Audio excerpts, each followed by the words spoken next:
Eu gostaria, por gentileza, que você abrisse sua Bíblia junto comigo no sétimo livro da Bíblia, o livro de Juízes, capítulo de número 6. Juízes, capítulo de número 6. Diz assim o verso 1: Porém, os filhos de Israel fizeram o que era mal aos olhos do Senhor, e o Senhor entregou eles nas mãos dos midianitas por 7 anos. E prevalecendo o poder dos midianitas contra Israel, fizeram os filhos de Israel para si, por causa dos midianitas, covas que estão nos montes e cavernas, e também as fortalezas. Sempre que Israel semeava, subiam contra eles os midianitas, os amalequitas e também os filhos do Oriente, e contra eles se acampavam e destruíam todo o produto da terra, até que chegaram a Gaza, e deixavam o mantimento em Israel.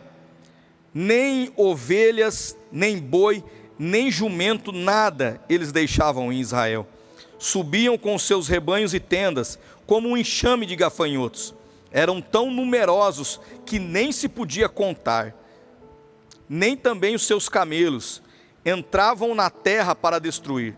Assim Israel se enfraqueceu, tanto com a presença dos midianitas, e os filhos de Israel clamaram ao Senhor.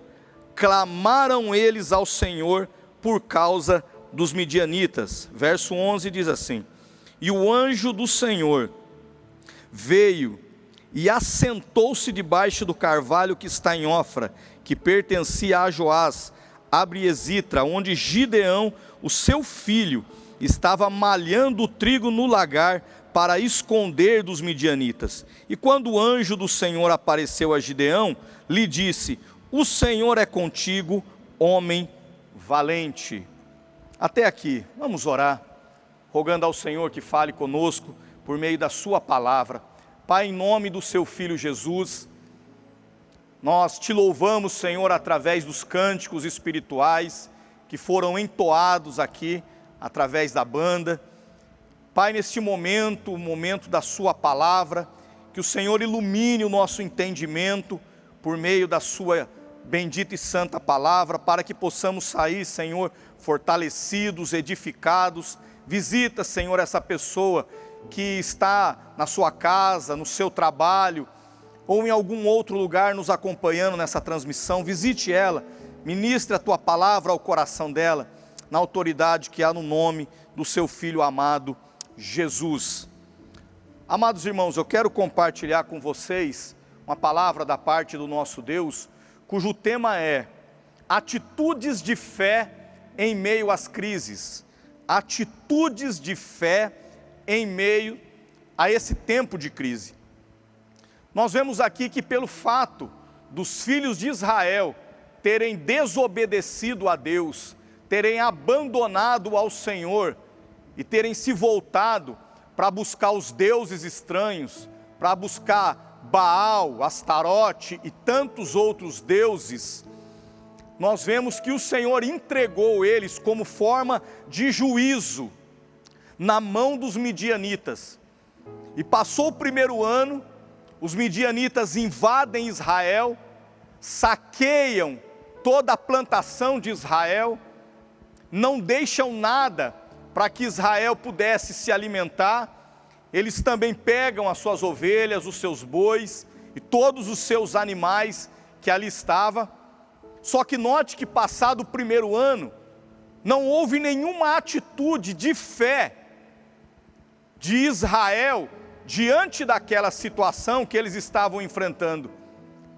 Eles ficaram assistindo o inimigo avançar, o inimigo progredir, o inimigo tomar o território deles, o inimigo se apoderar de tudo aquilo que eles plantavam. Passa-se então o segundo ano, novamente eles vão lá, preparam a terra, lançam a semente, regam ali a semente que foi plantada, aquela semente gera ali o seu fruto, e quando está a ponto de ser colhido o fruto, novamente no segundo ano os midianitas vêm, invadem Israel, saqueiam o povo. Note que a Bíblia diz que foram 7 anos dessa maneira, aonde o povo trabalhava, plantava, aonde o povo se preparava, e quando estava para fazer a colheita, os midianitas entravam e saqueavam toda a colheita. Só que nós acabamos de fazer leitura aqui, que chegou um determinado momento, que não só os midianitas, mas também os amalequitas eram considerados os chacais do deserto, eram aqueles que ficavam à espreita, esperando quando uma determinada tribo se deslocava de um lugar para o outro. Então eles aproveitavam no deserto aquela situação e saqueavam, atacavam os seus inimigos. E quando os amalequitas notaram a fragilidade, a debilidade que se encontrava Israel, pelo fato deles terem abandonado a Deus, pelo fato deles terem virado as costas para o seu Senhor, eles notaram que os midianitas estavam fazendo o que queria. Então eles vão também para lá e começam a saquear também Israel.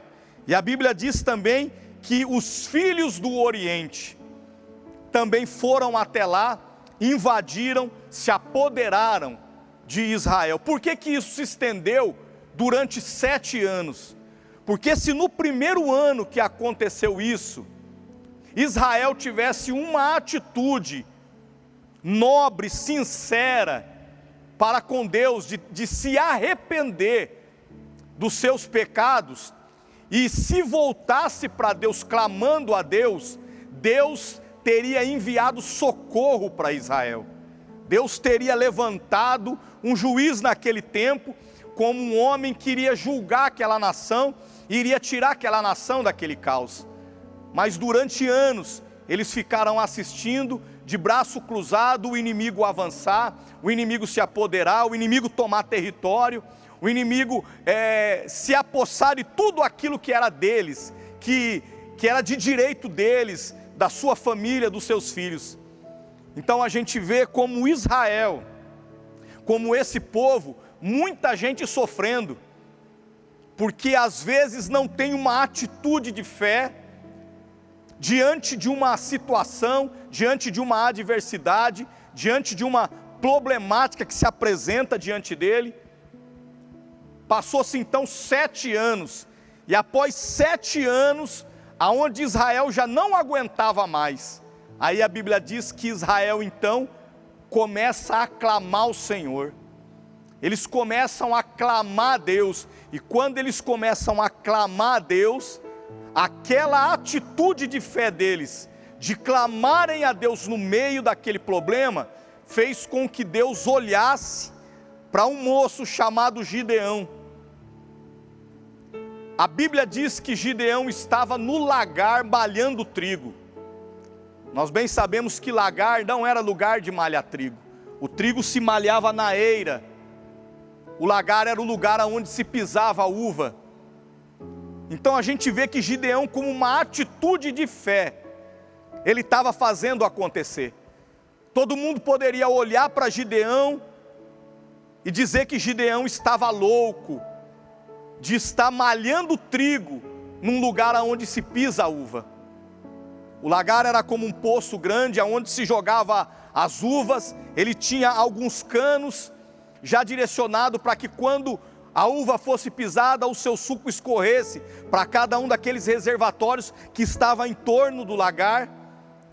Mas Gideão estava fazendo algo que não era normal fazer, porque a fé exige da gente fazer algo além do natural, além daquilo que é normal.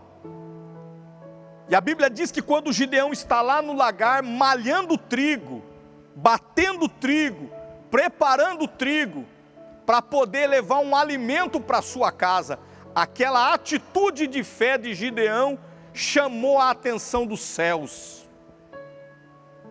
Atitudes em tempos de crise chama a atenção do céu e faz com que todo o céu conspire em nosso favor.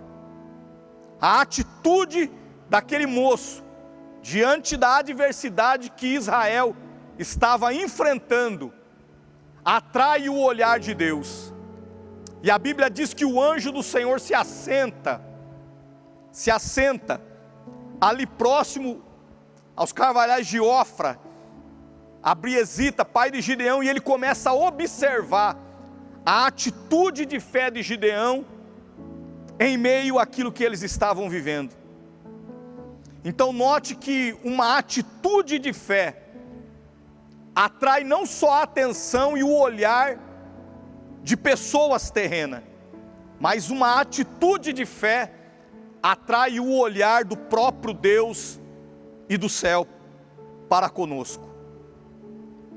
A Bíblia diz em 2 Coríntios capítulo 5, verso número 7, que nós não andamos por vista, mas nós andamos por fé. Andar fala de um estilo de vida, define um estilo de vida, e o que Deus espera de nós, homens, mulheres, que servem a Deus de coração, com sinceridade, é que nós venhamos andar em fé, com atitude de fé. A Bíblia diz em Hebreus 11:6, ora, sem fé é impossível agradar a Deus, porque é necessário que aquele que se aproxima de Deus creia que Ele existe, e que Ele é galardoador daquele que os busca. Então note que é necessário, num tempo como esse, num momento como esse, que nós estamos vivendo, a gente manifestar atitude de fé. A Bíblia diz que Jesus está passando junto com os discípulos, perto de uma figueira, e ele olha, e ele vai procurar fruto, e ele vê que não havia fruto, então ele amaldiçoa, para que aquela figueira não desse mais fruto e nem vivesse. Passado um tempo, Jesus passando ali, próximo, os discípulos olham e diz: mestre, olha aquela figueira que o Senhor amaldiçoou. Aí em Marcos capítulo 11, verso 22, Jesus diz algo que seria necessário ser dito hoje. Ele olha para os discípulos e diz assim: tende fé em Deus. Isso aqui é tão necessário ser dito hoje, porque hoje a fé de muita gente está condicionada em pessoas, em coisas. Jesus disse para os discípulos: tende fé em Deus. Em outras palavras, Jesus estava dizendo para eles: aonde está a fé de vocês? Porque muita gente, a fé dela está no fulano, está no cicrano, está no beltrano. O outro, a fé está numa toalhinha ungida, está num copinho de água na frente da televisão. As pessoas estão condicionando a fé em elementos, em coisas. Então o próprio Jesus disse: a fé de vocês está em Deus, mas isso era necessário ser falado hoje. Ou a fé de vocês está em elementos, ou a fé de vocês está em pessoas. Aí Jesus disse: mas se vocês tiverem fé, e disser para esse monte: monte, sai daqui, lança-te lá, mas não duvidar no seu coração, mas crer naquilo que se diz, assim será feito. Jesus, ele nunca disse que a fé remove montanha. A Bíblia nunca disse que a fé remove montanha. Mas Jesus disse que a palavra da fé remove montanha. A montanha, o problema pode estar lá. Se a gente passar o dia todo olhando para ele, ele vai continuar lá. Mas Jesus disse: se você disser: monte, sai daqui e lança-te lá, e não duvidar no seu coração, palavra da fé.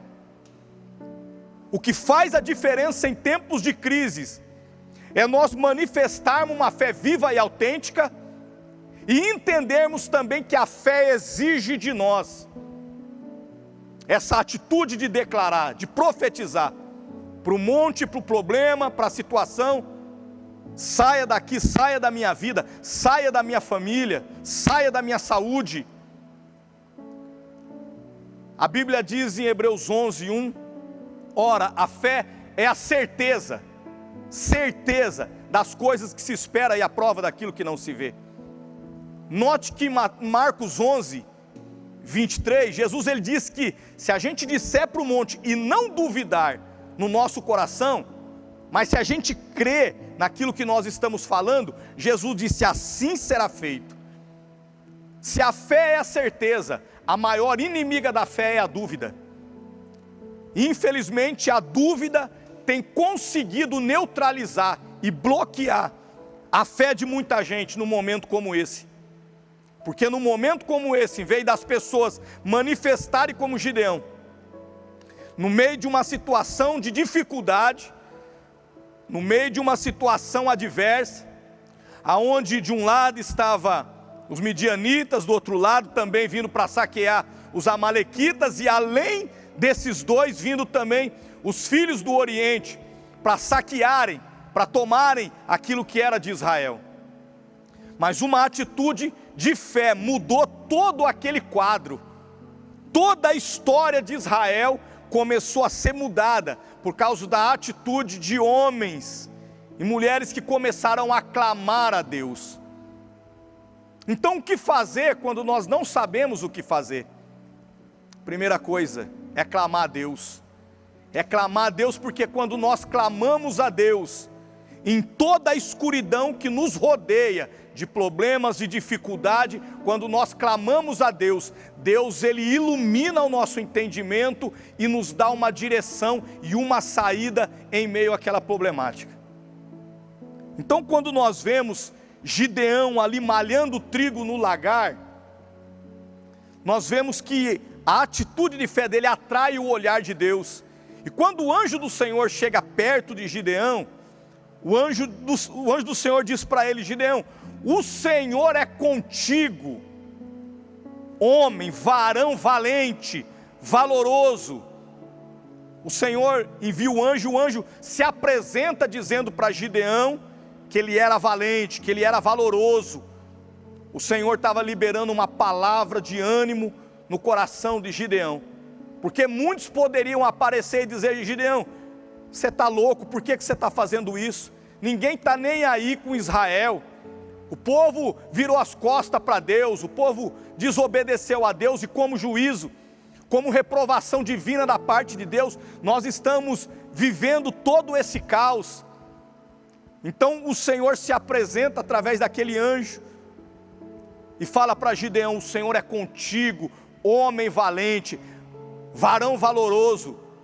O perigo num momento como esse é quem nós estamos ouvindo, porque quem nós estamos ouvindo determina quem nós estamos seguindo. É muito sério. A Bíblia diz em 1 Coríntios capítulo 10 verso 14 o seguinte, 14:10, que no mundo há muitos tipos de vozes, e cada uma delas tem o seu significado. Paulo estava tratando em relação às línguas, mas isso é importante a gente entender. No mundo há muitas variedades de língua. Existe a voz do pai, existe a voz da mãe, existe a voz do pastor, a voz do marido, da esposa. Cada uma delas tem o seu significado, mas em meio a todas essas vozes, existe a voz do nosso Deus. Mesmo que às vezes você não esteja vendo o seu pai ou a sua mãe, mesmo que o seu pai ou a sua mãe esteja atrás de uma parede, e o seu pai e a sua mãe falar, você consegue discernir e saber que é a voz do seu pai, que é a voz da sua mãe, porque você conhece aquela voz. Mesmo que o seu pastor esteja em um lugar e você não esteja vendo ele, mas você ouvindo ele, você consegue discernir que é a voz do seu pastor. Então Paulo está dizendo, no mundo há muitas vozes, cada uma delas tem o seu significado, e existe a voz do nosso Deus. Mas o maior problema é que muita gente não conhece a voz do seu Deus. E quando a pessoa não conhece a voz do seu Deus, ela fica correndo para todo lado, correndo em busca de uma revelação, correndo em busca de uma palavra, correndo em busca de uma profecia.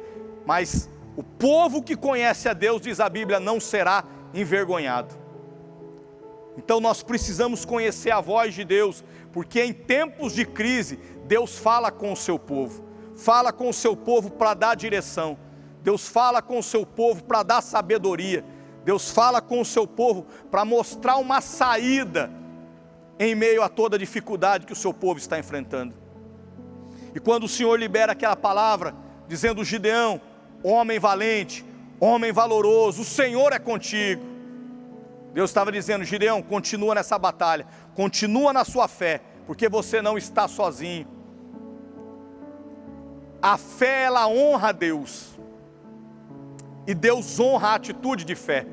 Quando um homem e uma mulher, por menor, por mais simples, por mais humilde que seja, manifesta uma atitude de fé, aquela atitude de fé diante daquele problema, diante daquele gigante, diante daquela tempestade, aquela atitude de fé, daquela pessoa crendo que Deus é poderoso para dar vitória para ela, mesmo que aquele problema pareça muito maior do que ela, mas ela crê que não é maior do que o Deus dela.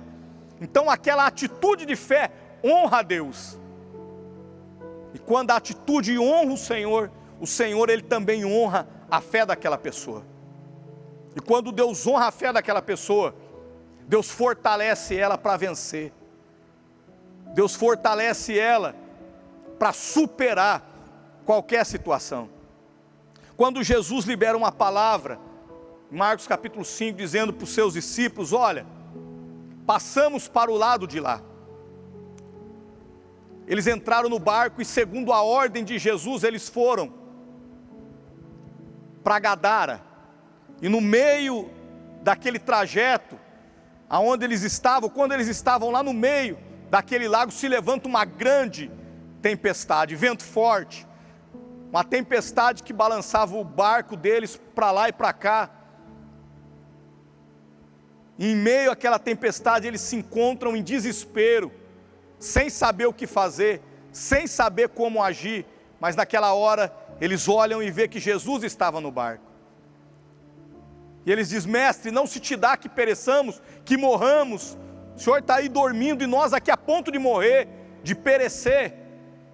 Jesus ele levanta, acalma o vento, aquieta a tempestade, e eles ficam abismados com aquilo. Às vezes nós nos deparamos com grandes e grandes tempestades ao redor do barco da nossa vida.